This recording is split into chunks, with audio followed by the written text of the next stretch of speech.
বিসমিল্লাহির রহমানির রহিম। প্রিয় সাংবাদিক ভাই ও বোনেরা, আসসালামু আলাইকুম। আজ আমি অত্যন্ত ভারাক্রান্ত হৃদয় নিয়ে আপনাদের সামনে উপস্থিত হয়েছি। আপনারা ইতিমধ্যে জেনেছেন যে গতকাল রবিবার রাতে 26/7/2026 তারিখ সিরাজগঞ্জ জেলা স্বেচ্ছাসেবক দলের যুগ্ম আহ্বায়ক সানোয়ার হোসেন শানু আমার ছেলে সিরাজগঞ্জ ইসলামিয়া সরকারি কলেজ ছাত্র দলের সাবেক সাংগঠনিক সম্পাদক শাফির আহমেদ জিসানকে বাড়ি থেকে তুলে নিয়ে হত্যার হুমকি দিয়েছে। সেই সাথে একই সাথে আমাকে উদ্দেশ্য করে অশ্লীল ভাষায় গালাগালাজ করেছে এবং আমাকে হানির হুমকি দিয়েছে।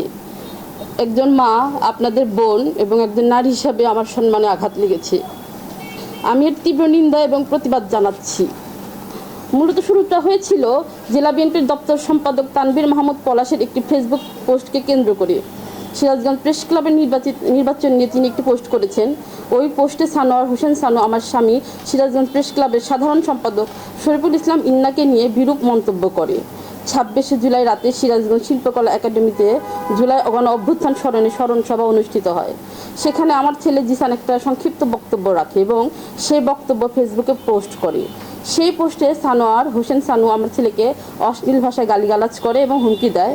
পরবর্তীতে রাতে আমার ছেলের মোবাইল ফোনে কল করে সানোয়ার হোসেন শানু আমার ছেলেকে তুলে নিয়ে হত্যার হুমকি এবং সেই সাথে আমাকে অশ্লীল ভাষায় গালিগালাজ এবং শ্লীলতাহানিতার হুমকি দেয়। আমি একজন মা এবং নারী হিসাবে আমার সম্মানে আঘাত লেগেছে। সমাজের সকল মায়েদের উচিত এই সন্ত্রাসীদের রুখে দাঁড়ানো এবং সন্ত্রাসীদের বিরুদ্ধে রুখে দাঁড়ানো এবং এর প্রতিবাদ করা। এই সানোয়ার হোসেন শানু গংরা সিরাজগঞ্জের অভিভাবক ইকবাল হাসান মাহমুদ টুকু চাচা সাহেবের নাম ভাঙিয়ে নানা অপকর্ম এবং মানুষকে হুমকি দিচ্ছে। তারা বলে যে মন্ত্রী আমাদের লোক এবং আমাদের কাছে বস্তা ভর্তি টাকা আছে, যেমনটি আমার ছেলেকে বলা হয়েছে। তার কার্যকলাপে সিরাজগঞ্জ বিএনপির ভাবমূর্তি নষ্ট হচ্ছে। মাননীয় প্রধানমন্ত্রী তারেক রহমানের নেতৃত্বেই বাংলাদেশের সন্ত্রাসীদের কোনো ঠাঁই হবে না। মাননীয় প্রধানমন্ত্রী তারেক রহমান ও সিরাজগঞ্জ জেলার অভিভাবক ইকবাল হাসান মাহমুদ টুকু চাচা এবং আমাদের মাতৃতুল্য মা রুমানা মাহমুদ চাচির কাছে অনুরোধ করছি, আমার ছেলেকে হত্যা হুমকিদাতা সানোয়ার হোসেন শানু ও তার ভাই শামীম এবং তার সাথে আরও হিমেল এবং যুবরাজ নামের কয়েকজন আছে। তারা নানানভাবে আমাদেরকে হুমকি ধামকি দিচ্ছে এবং আমাদের ছবি এআই দিয়ে এডিট করে নানা রকম বাজে মন্তব্য করছে আমাদের পরিবারকে নিয়ে, যা আমাদের অত্যন্ত সম্মানহানি হচ্ছে। তা না হলে অনেক মায়ের বুক খালি হয়ে যাবে।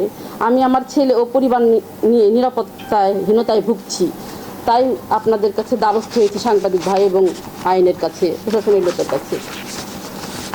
আমার ছেলেকে তুলে নিয়ে হত্যা হুমকি ও আমাকে অশ্লীল ভাষায় গালিগালাজ করার প্রতিবাদে এবং সানোয়ার হোসেন শানুকে এর জন্য সানোয়ার হোসেন শানুকে দল থেকে বহিষ্কার ও গ্রেপ্তারের দাবিতে আগামীকাল 28শে জুলাই সিরাজগঞ্জ বাজার স্টেশন মুক্তি সোপানে আমি ও আমার পরিবার আমরণ অনশনে থাকব।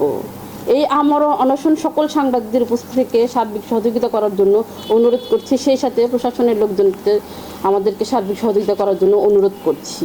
প্রিয় সাংবাদিক ভাই ও বোনেরা, এর আগে সানোয়ার হোসেন শানু আমার পরিবারকে হুমকি দিয়েছিল। এ বিষয়ে তারেক রহমান বরাবর আমরা লিখিত অভিযোগ করা হয়েছিল, কপি সংযুক্ত, কিন্তু কোনো ব্যবস্থা নেওয়া হয়নি। মাননীয় প্রধানমন্ত্রীর দৃষ্টি আকর্ষণ করছি, আমার ছেলেকে হত্যার হুমকিদাতা ও আমাকে শ্লীলতাহানির হুমকিদাতা সানোয়ার হোসেন শানুর বিরুদ্ধে ব্যবস্থা গ্রহণ করুন। তাকে ও তার ভাইকে গ্রেপ্তারের বহিষ্কারের দাবি জানাচ্ছি। আপনারা সবাই জানেন বিগত জুলাই আন্দোলনে আমাদের পরিবার কিভাবে আমরা মাঠে ছিলাম, বাচ্চাদের সাথে ছিলাম। আমাদের পরিবারের 3 জন সন্তানকে ক্রস ফায়ারের তালিকায় নেওয়া হয়েছিল। আমরা এই পুরো পরিবার আপনাদের এই মাঠে ছিলাম জুলাই যোদ্ধার সময়, জুলাই আন্দোলনের সময়।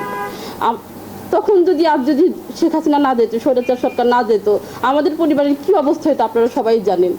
আমরা প্রত্যেকটা মানুষ এই মাঠে ছিলাম, অথচ আমাদের এই পরিবারকে নিয়ে কত মিথ্যা কথা, বানোয়াট কথা ছড়ানো হচ্ছে। আপনাদের কাছে অনুরোধ, আমি আপনাদের বোন, একজন মা হিসেবে, একজন নারী হিসেবে আপনাদের কাছে অনুরোধ, আপনারা আমাদের পাশে থাকবেন। কালকে আমরা পরিবারের সবাই মিলে আমার অনুসরণে থাকবেন ইনশাআল্লাহ।